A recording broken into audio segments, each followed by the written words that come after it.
Oke, berjumpa lagi dengan saya Rudi. Hari ini saya diundang oleh seorang teman lama saya. Seorang teman lama saya yang cukup lama dia tinggal di Amerika, bekerja di sana, dan ternyata di sana dia juga berlatih Brazilian Jiu-Jitsu. Dan hari ini dia menginvite saya untuk tampil di IG Live-nya dia. Dan dia punya komunitas yang namanya Dream Venture Community. Jadi satu komunitas yang ada di kota Surabaya. Dan hari ini dia mengundang saya untuk berbincang-bincang mengenai bela diri, mengenai Brazilian Jiu-Jitsu, mengenai self defense, dan tidak tahu apalagi yang mau dia tanyakan ke saya. Jadi kita akan segera live sebentar lagi. Check this out. Halo, selamat malam teman-teman. Para viewers sekalian, balik lagi ke acara Diva Live bersama saya Santos. Tentunya dengan topik-topik yang menarik dan dengan narasumber yang keren-keren sudah pastinya. Tapi sebelumnya jangan lupa follow Instagram kita di @dreamventurecommunity karena akan banyak ada informasi, berita-berita maupun narasumber yang keren-keren pastinya setiap minggunya. So, let's dig into our topic today. Let's start the DV Live.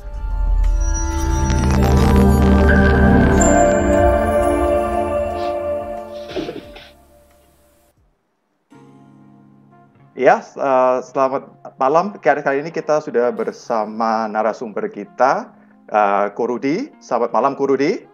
Gimana kabarnya? Halo, selamat malam. Sudah lama ini nggak pernah ketemu ya. Ini ternyata maksudnya yang sangat dinantikan. Maksudnya aku juga selalu coba untuk bisa live sama Ko Rudi, tapi baru kali ini kesempatannya bisa. Dan tapi kali ini kita mau bicara tentang topik tentang BJJ Ko Rudi, karena aku tahu bahwa Ko Rudi ini coach juga trainer dari BJJ.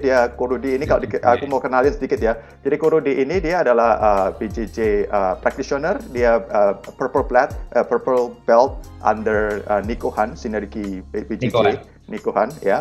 And then dia juga founder dari Shaka BJJ Academy Surabaya. Ya, jadi sudah sangat berkompeten sekali ya. Jadi terus aku mau cerita sedikit nih, Ko. Ini banyak orang tanya, aku bisa kenal Ko Rudi dari mana? Dulu kalau Ko Rudi inget ya, jadi aku dulu ceritanya tuh waktu SMA itu kan kayak nyari-nyari tempat latihan bela diri gitu ya, Ko ya. Terus aku ketemu satu teman tahun 2098 ya. 99 betul.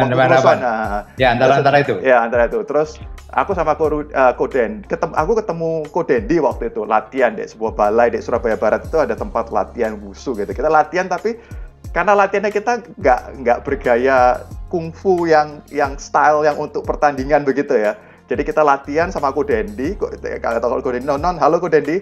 Jadi kita latihan karena mungkin karena itu kita bela dirinya untuk lebih kayak ke arah aplikasi ya, Jadi untuk fight itu.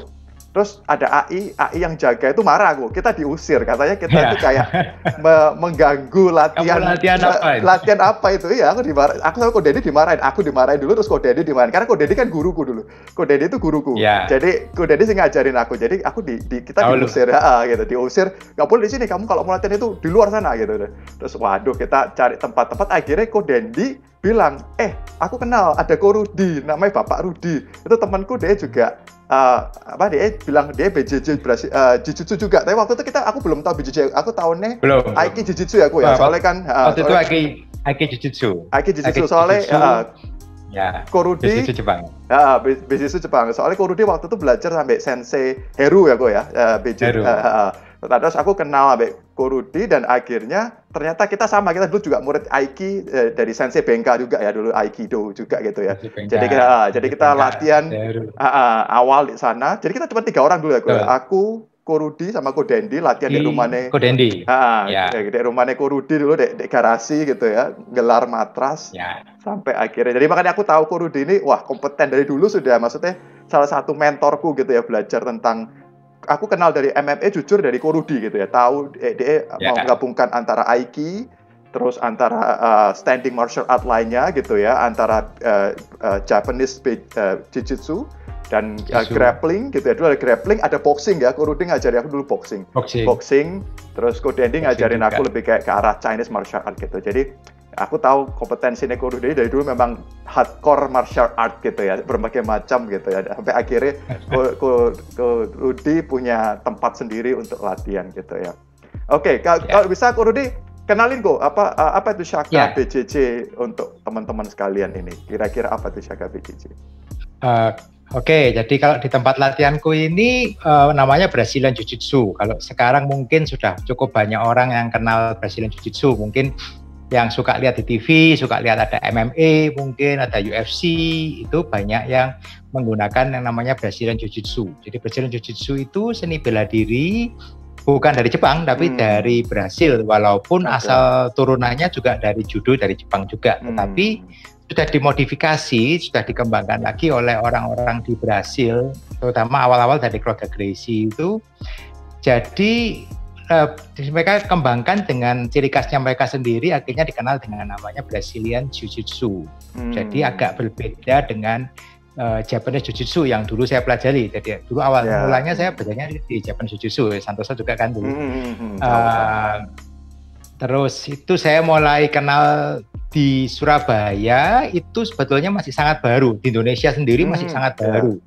Di Indonesia itu baru masuk sekitar tahun 95, 96, antara itu baru mulai masuk di 2005, lebih tepatnya 2005 bukan. 2005, 2006 itu baru mulai masuk, itu pun di Jakarta. Masih ada yang bawa dulu sekolah di Amerika, pulang ke Indonesia bawa ke ini Brazilian Jiu-Jitsu. Itu awal mulanya dulu. Itu saya belajar dari guru saya, itu juga dia belajarnya dulu wirawiri dari Surabaya ke Jakarta belajar, terus pulang ke sini buat teknik, kita latihan lagi di sini. Ya seperti itu, awal mulanya dulu seperti itu. Karena zaman dulu gini zaman dulu nggak. Sebentar Ko Rudi, sebentar. Sorry aku potong. Bisa kamera Ko Rudi bisa naik sedikit kok, agak kepotong frame-nya, sedikit naik aja. Iya, oke, sip. Oke, sip. Terus? Jadi kalau dulu itu nggak ada YouTube kan, nggak ada video-video tutorial, itu nggak ada. Jadi benar-benar kita punya teknik ya cuman 1, 2, 3 ya. Udah kita latihan itu. Iya. Oke. Saya sendiri mulai Brazilian Jiu-Jitsu itu saya mulai ikut tahun 2009. Saya mulai ikut tahun 2009 itu saya mulai ikut waktu itu sampai sekarang. Ya, lebih ya 10 tahunan lah. 10 tahunan lah kira-kira ya. Betul. Gitu. Oke. Terus mau tanya nih Ko, banyak orang sih tanya, apa sih bedanya Brazilian Jiu-Jitsu atau BJJ itu sama martial art lainnya? Apa sih yang jadi ciri khas orang bisa tahu, oh ini BJJ loh, ini bukan BJJ. Itu apa sih Ko maksudnya? Apa yang membedakan? Bedanya antara BJJ sama yang non BJJ, kan pasti setiap bela diri ada ciri khasnya masing-masing. Beda-beda, betul. Jadi banyakan bela diri itu kalau yang dikenal di Indonesia itu baik itu karate, baik itu taekwondo, yang top kan judo. Fokusnya adalah kita bela diri itu sifatnya untuk standing. Dalam artian standing itu kita fight dalam posisi kita berdiri. Kayak karate kita berdiri, taekwondo kita berdiri, tinju kita juga berdiri. Kita nggak mau jatuh. Tetapi yang kita harus pahami secara statistik, setiap kita fight, kita lihat video-video di ini videonya tak tayang juga, jadi orang bisa tahu wah ini BJJ. Kalau orang fight, chance-nya sejago-jagonya kamu bisa jatuh. Dan banyak orang yang nggak tahu kalau kamu jatuh ke ground, itu kamu harus ngapain, di bawah ini kamu harus ngapain. Orang pikir, betul. Fight, kita jatuh, game over sudah. Belum tentu. Kita jatuh ke bawah, ya kita bisa lanjut, justru gitu. Kalau lanjut, dan justru di Brazilian Jiu-Jitsu itu fokusnya saya ada teknik bantingan, tapi saya banting ini belum finish. Jadi kayak pertandingannya pun juga begitu kan. Oke. Kalau judo banting selesai, satu kali bantingan ipong selesai. Itu udah game over. Kalau di BJJ jatuh ke bawah, ini kita baru mulai. Kita justru baru mulai. Ada kuncian, ada cekikan di bawah semua. Finishingnya di bawah. Walaupun tidak semua, itu banyak juga teknik-teknik BJJ, Brazilian Jiu-Jitsu yang kita bisa dia top, tetap posisinya kita finishing di top, nggak perlu sampai ke bawah pun juga nggak masalah. Oke. Ya. Terus kapan sih kok mulai BJJ itu mulai kayak booming di Indonesia gitu? Aku tahunya dulu kan dari MMA gitu ya, One Pride, acara gitu yang mulai orang kenal. Wah, apa tuh ada ground fight gitu ya? Mereka bilang dulu namanya masih kenalnya ground fight. Ground gitu fight. Ya. Apa itu nggak tahu pokoknya. Iya, tapi kok tahunya fight di bawah. Ground fight. Fight di bawah. Fight di bawah. Nah, sama sih sebetulnya awal mulanya saya dulu nyari. Saya awalnya nyari itu nggak ketemu. Saya sama Dendi itu dulu sempat cari-cari nggak ketemu. Kita nggak nyari yang namanya BJJ itu, orang nggak ada yang tahu BJJ itu apa. Walaupun tahun 2000 awal kita udah tahu ada UFC. Sebelum itu ada UFC. Betul. Kalau mungkin nggak tahu Santos tahu nggak ya? Kalau yang seumur saya sih pasti tahu di TV itu sempat tayangin di TV itu dulu ada UFC, ada. Oh iya aku. Tahu. Pride fighting. One Pride. Apa tahu dulu namanya Pride yang di Jepang.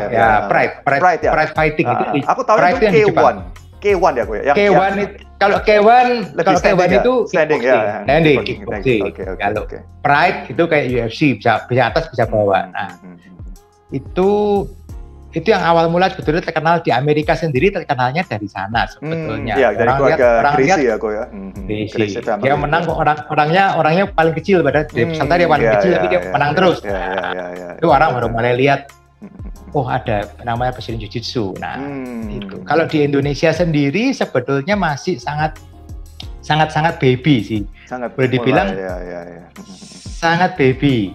Ya kan, jadi kalau kita ngomong di Indonesia itu baru mulai masuk, tadi saya ngomong 2005-2006 itu Sinergi yang saya ikut itu grupnya kita namanya Sinergi BJJ. Itu juga itu termasuk yang BJJ School yang pemain lama ya.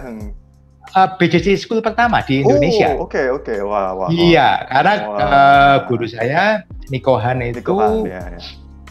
itu black belt yang pertama, orang Indonesia yang black belt pertama di Brazilian Jiu-Jitsu. Jadi dia baru black belt berarti tahun 2008 sekitar itu kali ya. 2008 ya. Itu baru dia 2007 2008 sih exactnya saya enggak hafal. Itu baru black belt, baru dia bawa ke Indonesia dan mulai dia ngajarkan itu di Indonesia. Jadi masih sangat baby gitu sekali. Ya. Baby banget itu. Nah, kalau di Indonesia mulai apa ya?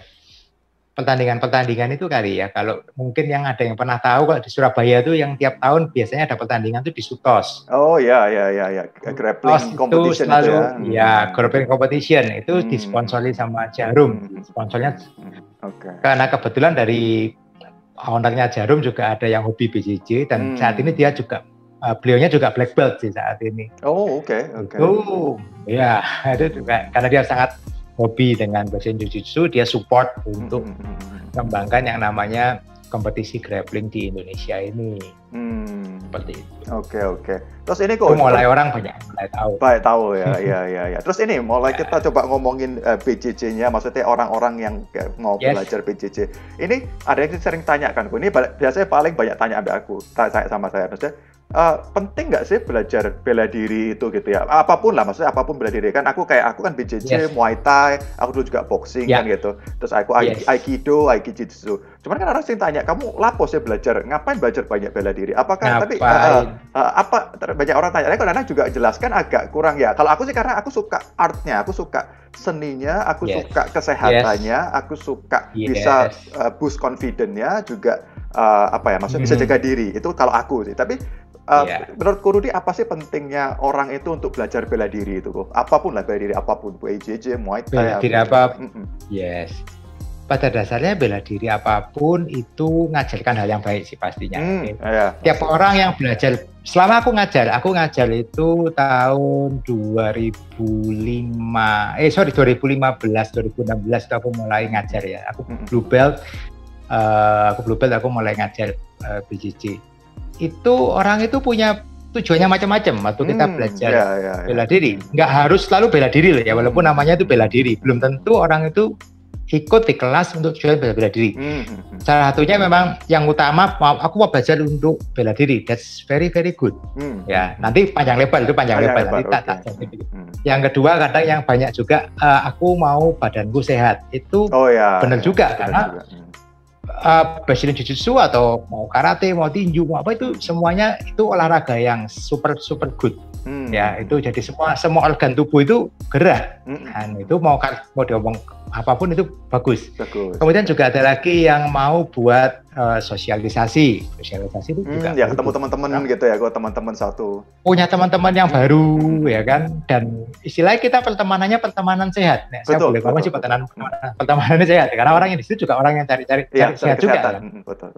Cari sehat. Lain kalau kita temanannya ke tempat-tempat begitu yang gitu ya kan. Nah, itu kan tujuannya udah nggak sehat itu ya. Iya, betul. Atau kita punya teman yang kayak gitulah tujuannya, atau dia mau buat supaya aku kurus lah dan sebagainya. Itu positifnya itu banyak ya. Okay.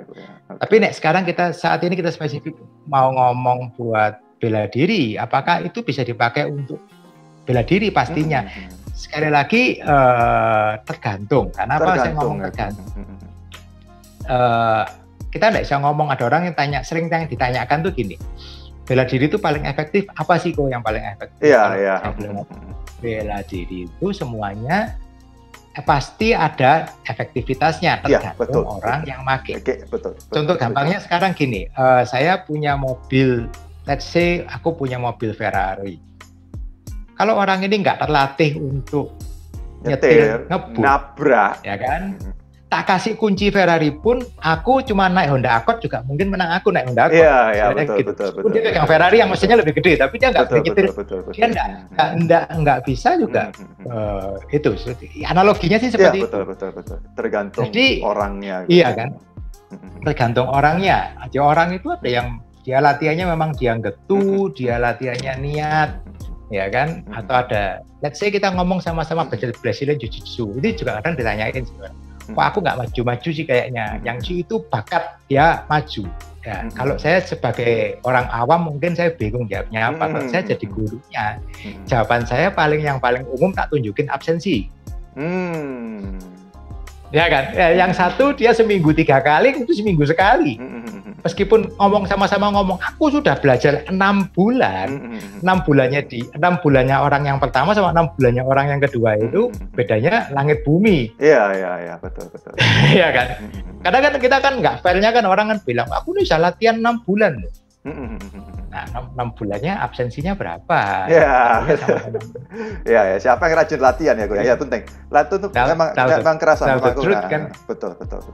Karena kita kayak muscle memory ya, gue ya. Jadi kayak setiap kali gerakan, setiap teknik, jadi itu akan jadi refleks gitu. Karena ketika banyak orang mikir petarung di jalanan, kita kayak fight di jalan itu kayak sama kayak kita di film itu ya, gue ya. Sering kayak wah kalau kamu semakin banyak belajar, kamu bisa terbang, bisa lompat. Enggak, padahal kalau Dendi bilang a kick is just a kick gitu ya, a punch is just a punch gitu. Tergantung kamu throw-nya gimana, kamu nggak bisa tinju bayangan terus musuhnya 10 gitu, nggak bisa ya. Tergantung gimana kamu aplikasinya tadi gue ya gitu ya. Banyak orang yang itu kadang-kadang orang salah tangkap gitu ya dari bela diri gitu. Salah kaprah. Nah kadang banyak orang yang fantasi dalam artian fantasi. Oh fantasi, nah ini lebih parah gitu.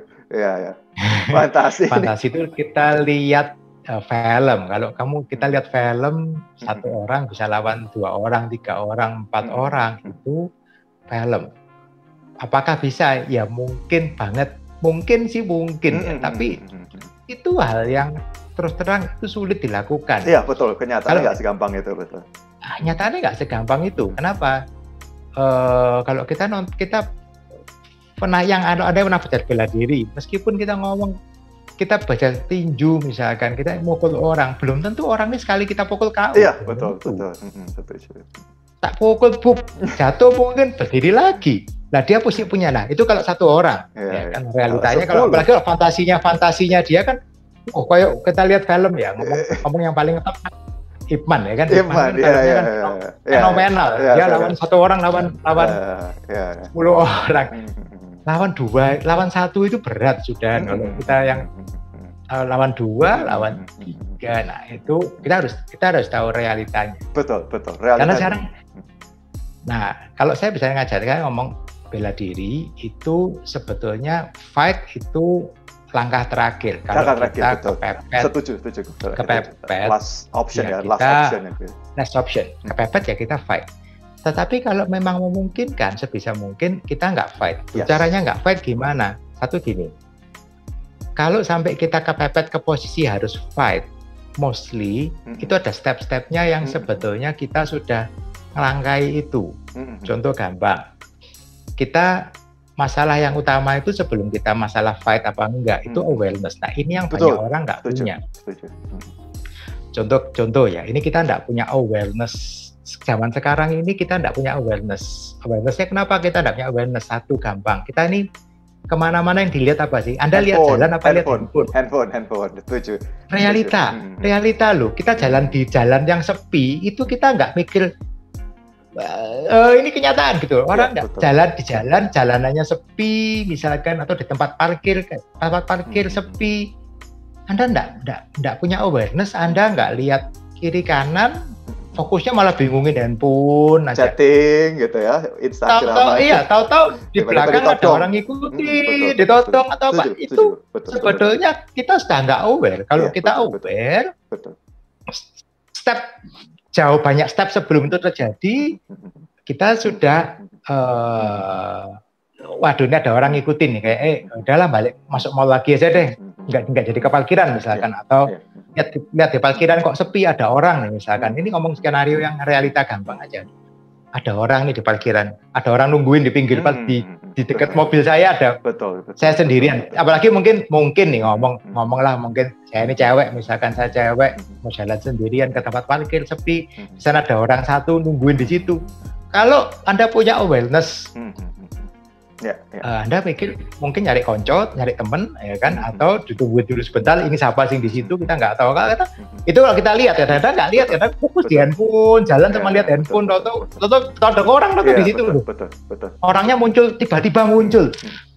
Ya bisa tiba-tiba muncul, tapi sering kadang-kadang orangnya nggak tiba-tiba muncul, orangnya di sekitar tadi. Kamu sedang ngikutin kita yang kita nggak aware. Itu awareness. Iya betul. Terus ya kan. Nah, kita bela diri itu fokusnya satu, kita lebih melatih awareness kita terhadap itu.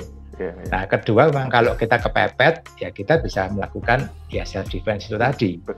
Ya kan? Nah, bela diri tadi yang Santoso kan sempat tanya tadi, kok apa ada gunanya sih sebetulnya? Nah, besoknya gini, kan kadang ada yang berpikir, udahlah nggak usah latihan bela diri lah, aku bisa pakai nggak tahu lah, kadang-kadang sekarang kan banyak nih, ada yang pakai spray, ada yang pakai pepper spray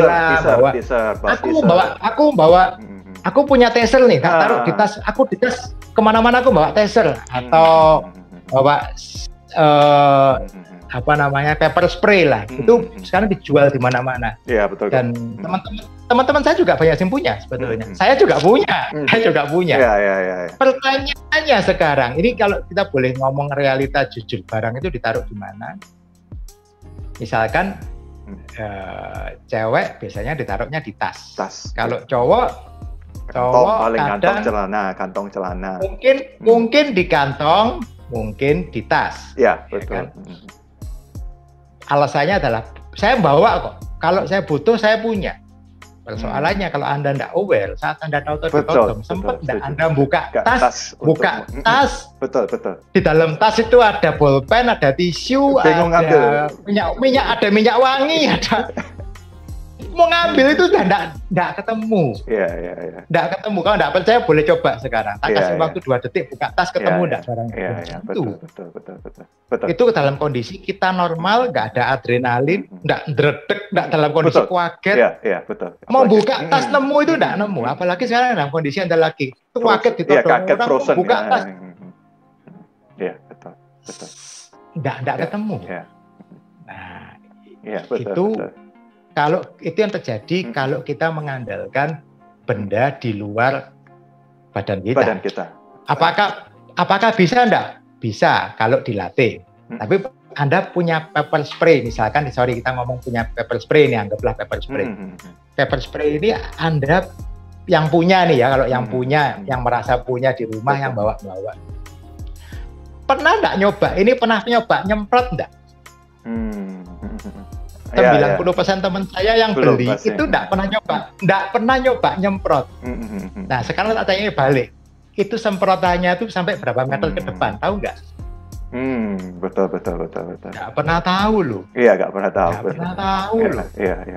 Ya, jarak berapa?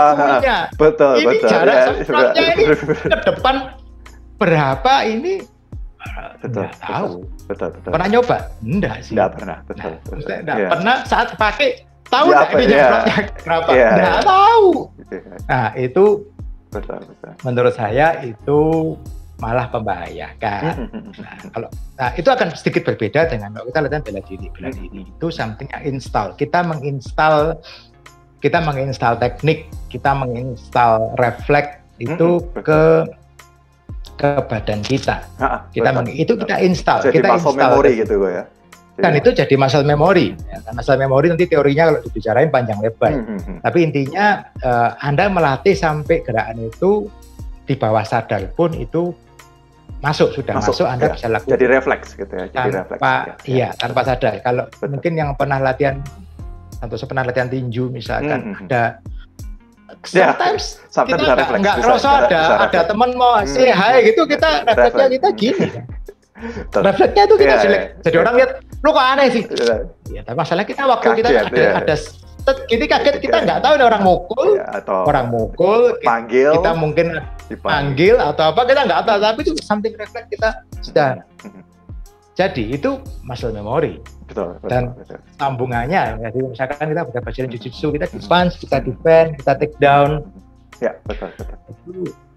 Seperti itu. Iya. Jadi aku betul. Aku ingat Ko Rudi ngomong gini tuh, aku ingat dari coach aku yang maksudnya beberapa saat lalu kayak di Krisi Baha ataupun di Krisi lineage yang lainnya, mereka kan sering ngajarin tentang kayak anti bullying atau maksudnya untuk female bela diri gitu ya. Dan mereka tuh biasanya mereka namanya punya 4E yang aku tahu ya. Yang pertama itu ada seperti awareness. Jadi aware dengan lingkungan. Yang kedua adalah assess. Ketika kita harus assess lingkungan, apakah kita mau lari, escape, kita di corner, atau kita ada pintu keluar. Kalau ada pintu keluar, lari, itu paling jalan terbaik gitu. Jadi kita nggak perlu jalanin yang ketiga. Yang ketiga adalah assert. Assert itu maksudnya kita kayak gertak. Hey, jangan macam-macam gitu ya. Hey, aku tahu kamu itu assert gitu. Kita punya assertive untuk stop, jangan stay away. Ya. Yang terakhir ini yang paling dahsyat, yaitu applied. Ya, apa yang kamu pelajari ya applied. Karena kamu udah mau nggak mau, udah ke pojok ya itu mau nggak mau. Cuman kebanyakan, ya ini nggak tahu sih, kalau di sana kan mereka ada, aku nggak tahu kok di Crazy Lineage itu kadang mereka ada pink belt, jadi untuk cewek-cewek untuk latihan anti bullying atau apa, itu bagus kok, itu mereka ngajarin kayak gitu. Jadi kamu harus aware dulu, apakah kondisinya aware kamu jalan di lingkungan gelap apa enggak gitu ya, maksudnya di LA ada orang ngikutin apa enggak, betul. Terus waktu kamu kalau begitu ada, kamu tahu ada orang ngikutin, kamu mulai harus assess, aku lari atau aku panggil polisi atau apa, jadi kamu sudah siap ya, telepon atau apa, pokoknya jaga jarak gitu ya. Jadi mereka sudah assess. Terus setelah itu barusan mereka assert gitu ya, bilang, hey, aku tahu kamu mau deket, stay away gitu ya. Stay away itu, atau I call police atau stop atau kalau memang orang itu nggak bisa terus ya mau nggak mau for the last defense ya apply apa yang kamu belajarin tadi. Ya keren.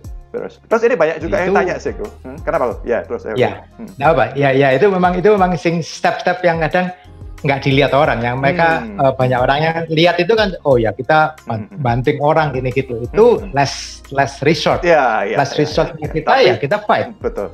Sebetulnya ada step-step by step yang kalau itu bisa, kita nggak perlu jatuh ke fight. Iya, betul. Sebisa mungkin sih kita menghindari fight. Betul. Ya, setuju sekali. Terus ini juga ada yang tanya sih. Ini banyak yang tanya. Kita tahu PJJ, Muay Thai, bela diri lainnya itu cowok sering ya, itu umum gitu. Tapi ada yang tanya, misalnya kalau cewek itu perlu nggak sih bela diri, terutama untuk cewek ya? Tapi kalau bagi aku sih penting ya, karena menurut aku sih, kadang kan orang biasa korban kekerasan itu misalnya apa tuh, kebanyakan orang akan mentarget orang yang secara quote and quote ya, kita nggak, sorry nih, kita bukan gender bias, tapi orang biasanya bilang bahwa cewek lebih lemah gitu ya, lebih gampang jadi target gitu ya, daripada orang-orang yang badannya besar, yang cowok kekeras dan sebagainya gitu. Jadi apa perempuan itu harus cederanya boleh oke nggak sih kalau belajar bela diri gitu. Karena kan banyak orang juga misconception, mereka bilang ngapain sih cewek belajar bela diri? Cewek ya belajar masak, belajar dansa. Ya itulah maksudnya lagi ya, sorry, bukan masalah feminim atau gender bias, biasanya feminim melawan maskulin begitu ya, yang orang masih sering mengkotak-kotakkan gitu di gimana? Ya. Kalau aku ditanyain gitu, sebetulnya justru dan ya, cewek itu bagus banget belajar Brazilian Jiu-Jitsu. Bagusnya gimana? Bagusnya karena BJJ itu sebetulnya kita fokusnya adalah kita enggak pure pakai power sebetulnya, tapi kita bagaimana kita pakai namanya leverage betul. Leverage teknik. Dan dari pengalaman actually cewek itu jauh lebih cepat belajar daripada cowok. Wah, hati-hati yes. Ya, karena gini. Cowok pada waktu belajar Brazilian Jiu-Jitsu, mereka banyak yang fokus pada kekuatannya sendiri, atribut. Kita bilang attributes itu dalam artian dia punya muscle-nya lebih besar. Mereka ngotot. Betul. Sedangkan namanya orang pakai muscle itu mau sampai seberapa itu limited gitu loh. Misalkan kita muscle kita bisa ngangkat 50 kilo. Kenyataannya di luar itu banyak orang yang bisa ngangkat lebih dari 50 kilo gitu loh. Jadi kalau kita cuma main power, di luar itu banyak orang yang powernya lebih gede dari kita. The problem itu bagaimana kita pakai teknik. Nah itu yang actually seperti itu. Jadi kalau cewek, kenapa kita bilang Brazilian Jiu-Jitsu itu good? Jadi kita ngomong satu teknik ya, kita ngomong namanya jokes. Kalau mungkin pernah lihat di UFC ada joke RNC, namanya ini real naked joke. Real naked joke, kalau misalkan bisa masuk nih dalam kita dapat posisi ini, dapat di back, kita mau joke, itu tidak memerlukan power, presisi. Mau yang ngejok itu cewek, mau yang ngejok itu cowok, tidak ada masalah. Powernya limited banget, powernya cuma sedikit sekali itu juga. Ya slip gitu loh. Meskipun cewek atau cowok itu, jadi itu leverage. Kita pakai nama istilahnya kalau kita belajar fisika, mekanik itu. Fisika ya, mekanik. Nah, jadi cewek itu bagus banget. Di tempatku sih betulnya cukup banyak, ada beberapa juga cewek-cewek. Mereka aku juga lihat ada beberapa pada video. Saat mereka sparring, mereka sama cowok bisa nggak bisa, no problem gitu loh. Memang apakah lebih sulit nggak kalau misalkan yang cowoknya lebih gede? Ya lebih sulit.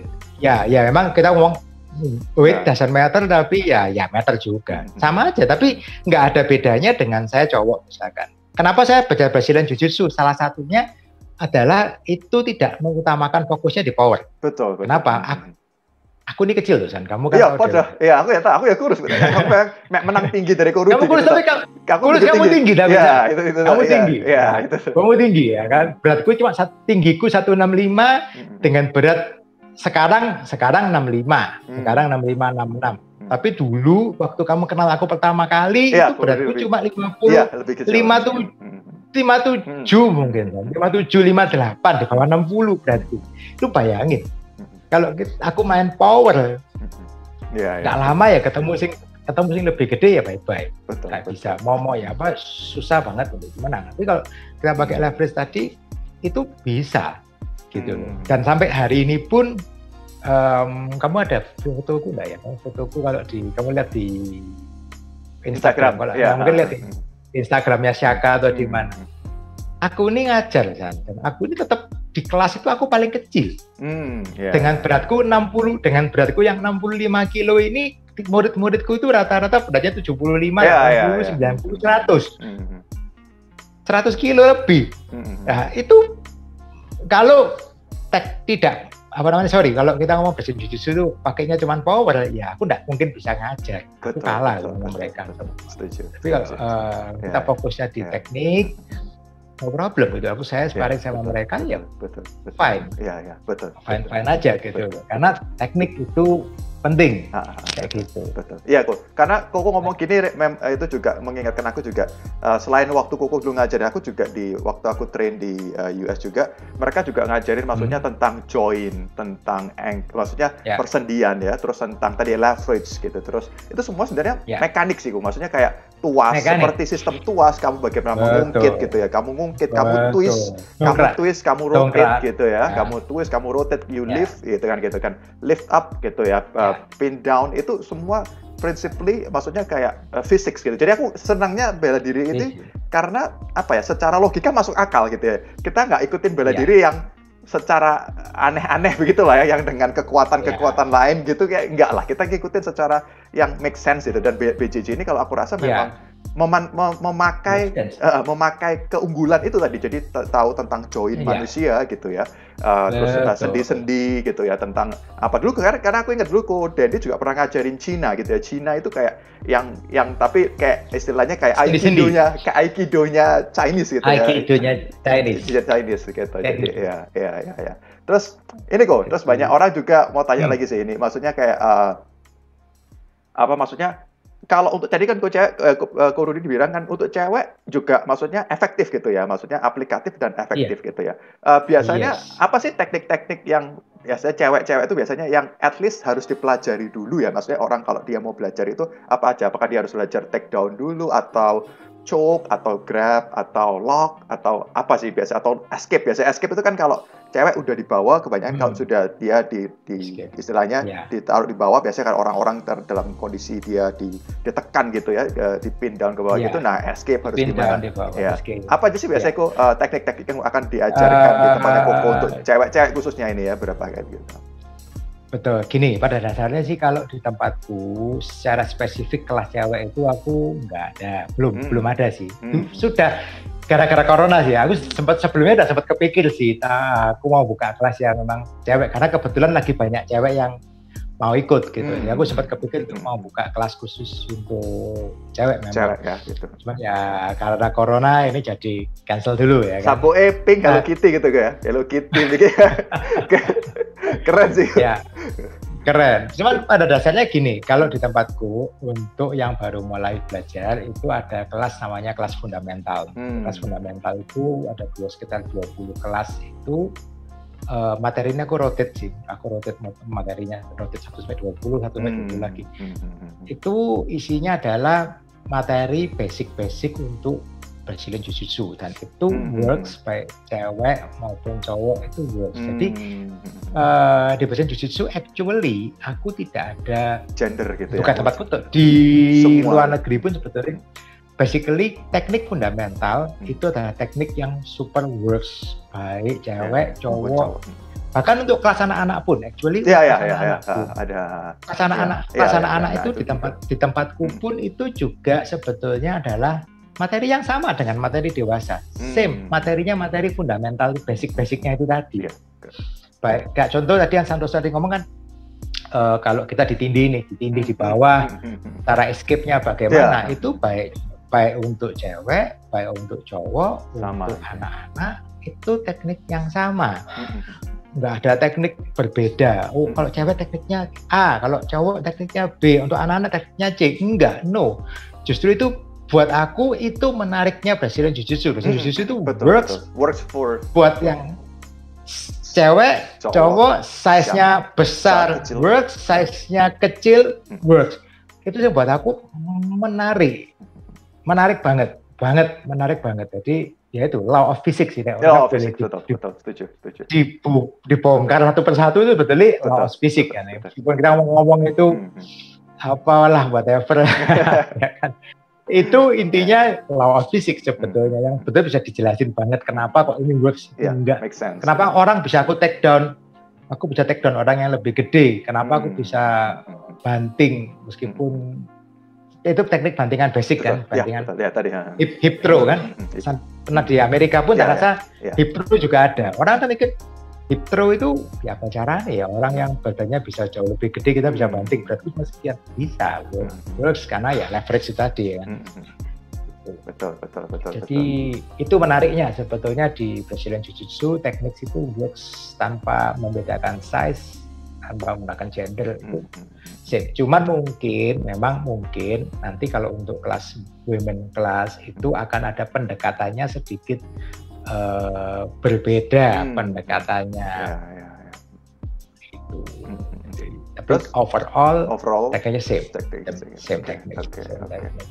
Terus kalau ada banyak juga yang tanya sih, maksudnya kalau aku latihan kan nanti misalnya dipasangin sama cowok gimana, kan ada beberapa orang risih gitu ya. Aku kalau aku atau kalau aku di tempat aku di gymku di luar sana, kalau kamu nggak nyaman, you can talk with the professor. Kita bilangnya profesor ya, coachnya profesor. Nanti dia akan kasih switch ya. Kamu nggak suka sama dia nggak masalah, karena sebenarnya karena itu harus nyaman ya. Partner tuh harus nyaman, karena kan kalau nggak nyaman, kita nggak bisa latihan dengan baik gitu ya. Mungkin ada beberapa orang ada juga beberapa kayak temanku cowok gitu, dia bilang aku kalau sama orang ini kok karena mungkin dia baru gitu ya, aku kayak gini kurang nyaman, aku coba ganti. Tapi itu bukan berarti dia kayak tersinggung apa enggak. Tapi memang karena cari yang paling nyaman untuk semuanya gitu ya. Tapi banyak orang juga nggak masalah, mereka mau spar sama cowok, mau spar sama cewek juga kita honor each other ya, maksudnya kita respect karena itu teman kita, kita bukan musuh, bukan seseorang yang harus dijahatin gitu. Jadi itu gimana aku kalau di tempatnya Koko, kalau orang cewek kayak aku kok latihan sama cowok kan ya rada gimana gitu. Nah, itu gimana aku? Ya.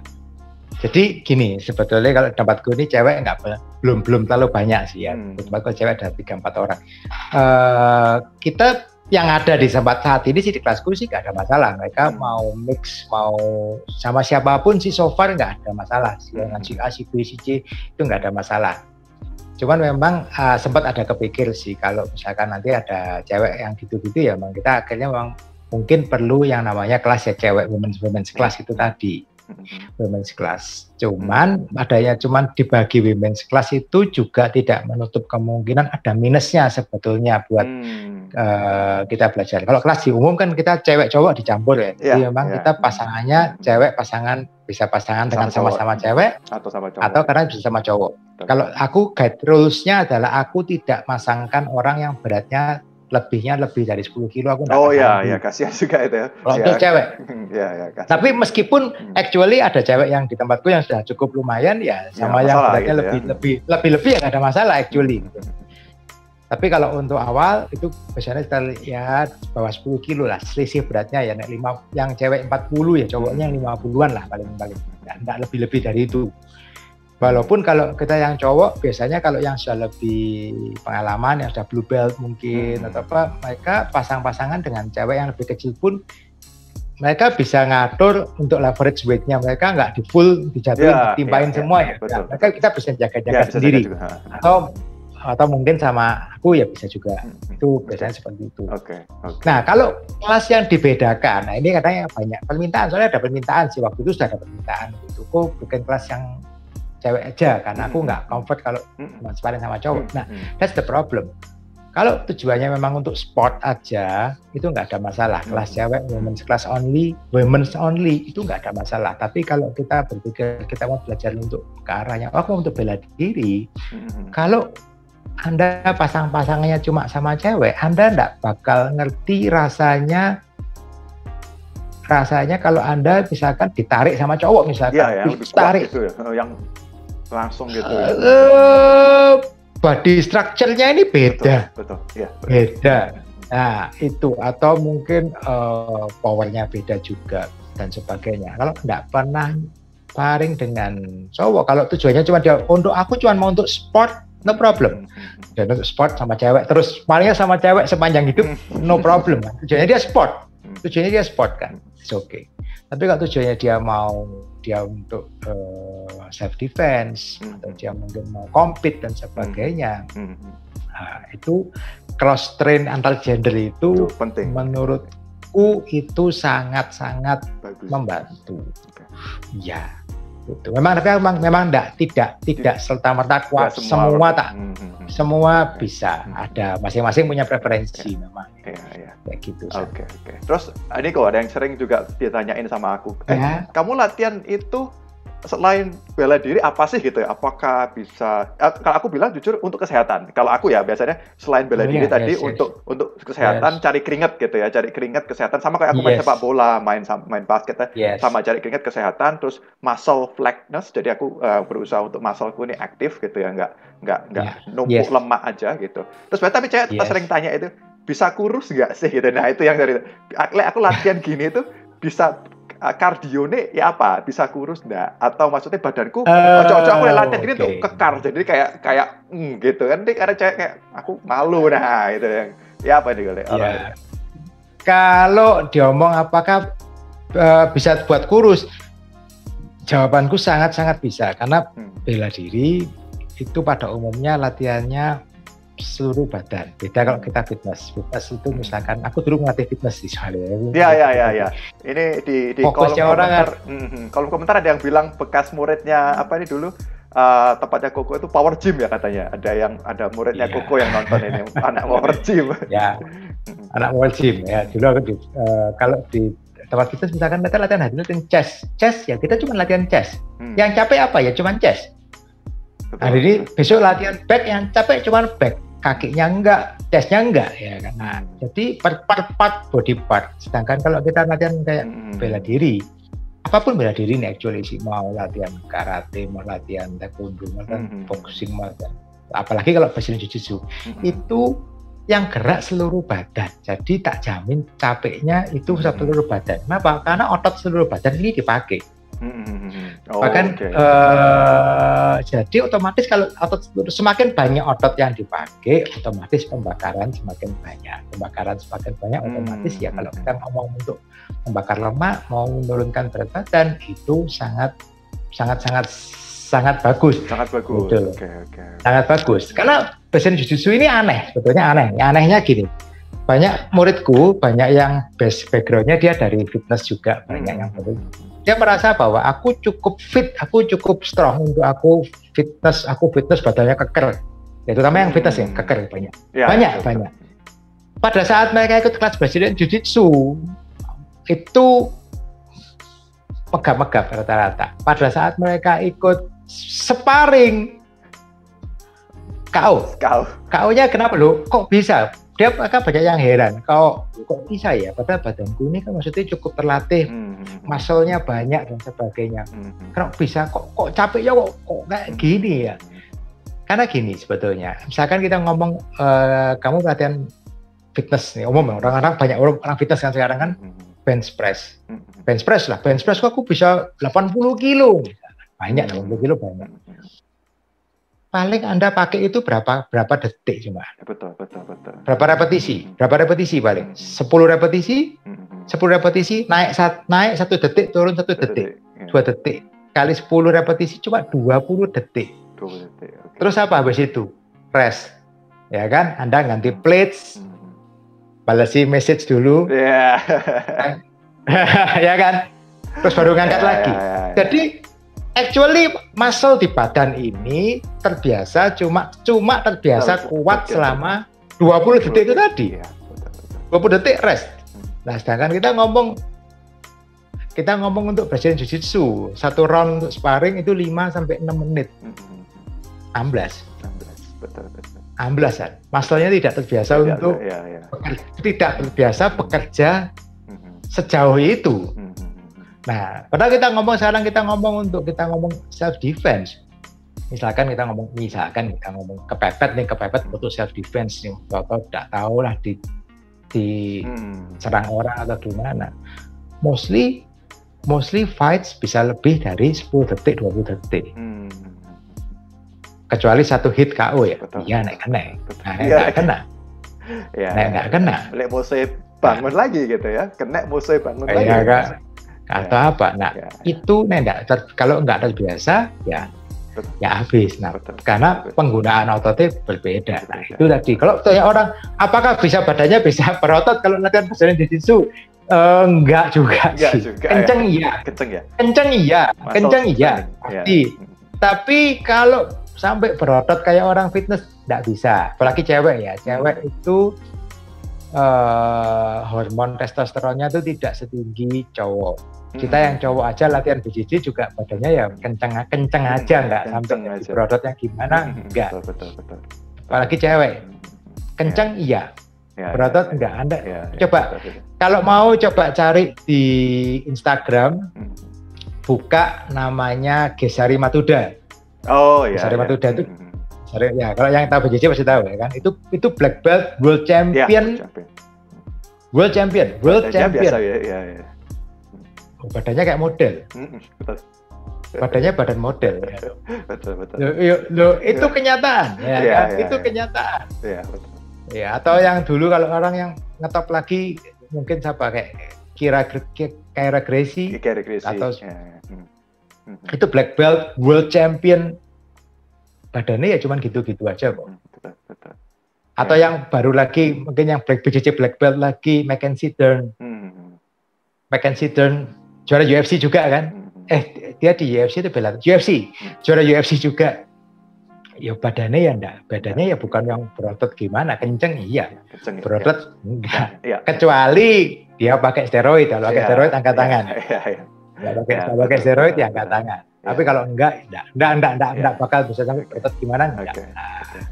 Terus ini ada yang tanya aku di kolom komentar dari Venda, dia tanya. Saya mau tanya, BJJ itu latihannya seperti apa? Apakah sama kayak Muay Thai yang ada squat, ada burpee dan lain-lainnya atau? Enggak. Beda. Ya, sometimes kalau mau ada pertandingan atau mau ada apa, biasanya tak masukin ada sesi fisik. Tapi nggak lama, paling 10 menit, 15 menit ya. Buat pemanasan nih biasanya. Atau kelas-kelas biasanya kadang pemanasan juga, tapi jarang lah ada burpee, ada apa, itu biasanya buat cuman buat warming up, bukan buat fokus. Jadi kalau bacaan jiu-jitsu di tempatku sih satu latihan itu kita bagi 3 sesi ya. Tapi sesi pertama itu sesi warming up itu kita biasanya lakukan teknik sih, rolling, teknik posisi-posisi. Atau kadang kita warming up-nya kadang spesifik kita ngelakuin satu teknik, misalkan passing ya, kalau kita ngomong passing 1 menit full speed passing kiri kanan, nah itu bisa, atau yang lainnya. Tapi intinya warming up paling 15 menit, 20 menit warming up selesai, terus kita kasih teknik. Kita masuk sesi teknik itu kita tak kasih tekniknya, bisa nerusin yang minggu lalu, bisa teknik follow up teknik atau teknik baru. Biasanya satu kelas itu sekitar 2 teknik maksimal, 2-3 teknik selesai. Setelah itu, nah ini yang beda. Nah kalau di tempat kita di BJJ Jiu-Jitsu itu setiap kali sesi pasti ada yang namanya sparring. Nah ini yang mungkin agak berbeda. Kalau Muay Thai sendiri, kalau yang lihat Muay Thai itu ada 2 sih sekarang. Muay Thai itu ada Muay Thai yang full sport, ada Muay Thai yang masih buat fighting. Nah ini udah lain lagi. Kalau yang buat sport nggak ada sparring biasanya. Fight ya ada sparring. Di BJJ pasti ada sparring. Sparring ini tujuannya adalah mencoba teknik yang tadi tak ajarin tadi. Misalkan tadi teknik ngambil armbar, misalkan ngambil kuncian tangan. Waktu sesi drilling, waktu kita nyoba teknik tadi, musuhnya kan nggak ngapa-ngapain nih, diambil ya udah pasrah aja kan, diambil tangannya, kasih. Pada saat sparring, nah ini yang tadi Anda coba tadi bisa, nah sekarang musuhnya boleh ngelawan nih sekarang dulu, nggak mau tangannya dipegang lah, dia boleh. Nah, di situ baru kita mikir teknik ini cara makainya bagaimana. Nah ini sih menurutku ini yang juga sangat membedakan antara Brazilian Jiu-Jitsu dengan Jiu-Jitsu dengan bela diri yang lain. Itu fokusnya kan selalu ada sparring. Sparring ini safety sebetulnya. Kenapa? Kalau kita kena kita langsung tap, ya udah selesai, langsung lepas. Jadi nggak sampai cedera. Aku ini ikut Brazilian Jiu-Jitsu 10 tahun ini. Dibilang ada cedera ya dikit-dikit ada lah, namanya olahraga, tapi cedera sampai serius patah tulang keselius sampai gimana so far nggak pernah gitu, nggak pernah ada gitu. Kenapa? Ya sebelum sampai kena ya ketarik ya udah langsung buruan tap selesai, dilepas ya udah. Terus ini ada yang tanya juga kok dari Denny Albertus. Apa nggak buka cabang di Sidoarjo? Nah, ini ada yang minta buka cabang di Sidoarjo. Duh, datang ke Surabaya kok, bilang dulu kok. Ini alamatnya di mana kok? Syaka BJJ di mana ini? Supaya suruh datang aja ke Syaka BJJ Surabaya. Ya, Syaka ini posisinya di Manyar Kartika 1 nomor 19 di Surabaya. Kalau diomong Sidoarjo, aku belum buka di sana. Tapi kalau murid yang dari Sidoarjo datang ke Surabaya, ada. Jadi dari Sidoarjo datang ke Surabaya, ada. Cuman karena sekarang lagi musim corona, memang di tempatku sekarang lagi off. Lagi off dulu ya. Karena off dulu. So far repotnya karena Brazilian Jiu-Jitsu ini kita konteks sport ya, jadi resiko cukup besar untuk penularan. So dengan berat nanti sih terpaksa kita off dulu. Sementara, target di Amerika juga saat ini lagi banyak sebagian besar off, kecuali di negara bagian yang beberapa kota-kota kecil ada yang sudah bisa buka sih, karena mereka hampir zero. Di kota-kota yang kecil ya, lebih yang kota besar kayak New York goodbye semua. Mau Seattle juga nggak buka. Renzo Gracie, mau Marcelo Garcia, Caio Terra, semua yang big school tutup semua. Gracie Bahat tutup semua sih, yang pusat-pusat tutup semua. Betul. Karena bahaya itu. Tadi ya, bahaya. Tapi ini karena ini konteks ekspor. Tapi ini juga kasih informasi ke teman-teman ya, bahwa Ko-Rudi ini meskipun dojonya belum buka, tapi Ko-Rudi ini aktif punya channel di YouTube gitu ya, sama di YouTube tentang kasih teknik-teknik misalnya bagaimana ambar yang benar gitu ya. Kalau teman-teman mau itu tolong bisa cek buka ke YouTube-nya. Apa kok YouTube-nya Ko-Rudi? Ya. YouTube-nya namanya Rudi Suryajaya. Mungkin Santoso bisa nulis nggak? Aku nggak bisa. Iya, nanti aku bakal taruh di kolom komentar nanti untuk ini. Nanti jadi teman-teman bisa langsung tanya atau misalnya cek langsung. Di situ videonya. Aku buka channel tuh juga sebetulnya gara-gara nganggur luar biasa. Biasanya ngajar kan, seminggu aku ngajar 4 kelas kan. Normalnya kan 4 kelas seminggu. Nah sekarang nggak ada ngajar, terus mau ngapain bingung. Aku banyak bahas tentang Brazilian Jiu-Jitsu untuk anak-anak, Brazilian Jiu-Jitsu untuk bullying, Brazilian Jiu-Jitsu untuk wanita. Ini aku banyak bahas tentang kenapa wanita itu perlu Brazilian Jiu-Jitsu. Terus teknik mungkin yang mau lihat apa sih teknik-teknik yang basic-basic. Ini aku cukup rutin upload sih. Ini dari Roni juga tanya tentang teknik, bisa cek ke ke YouTube-nya Ko-Rudi nih. Pasti lengkap karena ada demonya juga. Ada demonya dengan siapa bonekanya itu kok? Ya aku lihat Ko-Rudi main sama si boneka purple siapa itu Ya itu boneka anakku ya, boneka Barney. Boneka Barney dikasih gi ya. Karena nggak salah latihan. Iya, betul. Kita nggak salah latihan. Oke. Tapi ya enggak apa-apa lah. Kita ambil hikmahnya. Betul, ambil hikmahnya. Oke, thank you banget Ko-Rudi. Ini kelihatannya sebentar lagi sudah harus selesai. Ini thank you banget sekali lagi buat Ko-Rudi. Jangan lupa kalian cek IG-nya Syaka Academy, Syaka BJJ Academy Surabaya di Instagram. Bisa follow. Ya. Itu ada tulisannya juga. Sama YouTube lah. YouTube-nya Ko-Rudi. YouTube ini cukup menarik lah. Aku sekarang lagi banyak upload seminggu 2 kali. Kalau pas lagi nganggur bisa 3 kali. Oke. Teman-teman silakan check-in. Oke. Thank you so much teman-teman yang sudah mau join pada saat hari ini. Thank you so much untuk Ko-Rudi sebagai narasumber kita. Ya inilah mungkin akhir dari sesi kita kali ini. Tapi jangan lupa tetap ikutin IG Live kita karena setiap minggu pasti akan ada sesi-sesi yang menarik berikutnya dengan bintang tamu yang menarik tentunya. Dan jangan lupa follow IG kita di @dreamventurecommunity. Karena di sana kalian bisa dapat info, kalian bisa dapat IG Live juga yang bermanfaat tentunya dengan berbagai macam topik. Oke, thank you so much dan kita mohon maaf apabila ada kata-kata yang salah atau kurang berkenan selama sesi live tersebut dan semoga tayangan ini bermanfaat buat kita semua. Oke, stay safe, stay healthy, and stay awesome. Thank you so much Ko-Rudi. Bye-bye. Thank you. Bye-bye. Bos.